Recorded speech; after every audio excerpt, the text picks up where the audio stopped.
एकदा एका सुईला आपल्या रूपाचा खूप गर्व झाला. ती जवळच असलेल्या लोखंडाच्या खिड्याला हिणवून म्हणाली, "काळ्या कुट्ट खिड्या, बघ माझं रूप किती चमचम करते.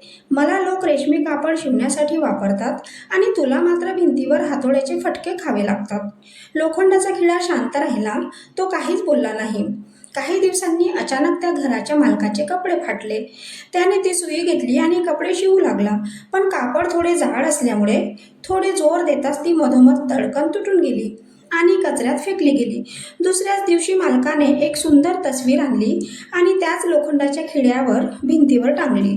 तो खिळा आजही ऐटीत त्या भिंतीवर उभा राहिला. तात्पर्य असे, बाह्य रूप आणि चमचम याला आयुष्य समजू नका.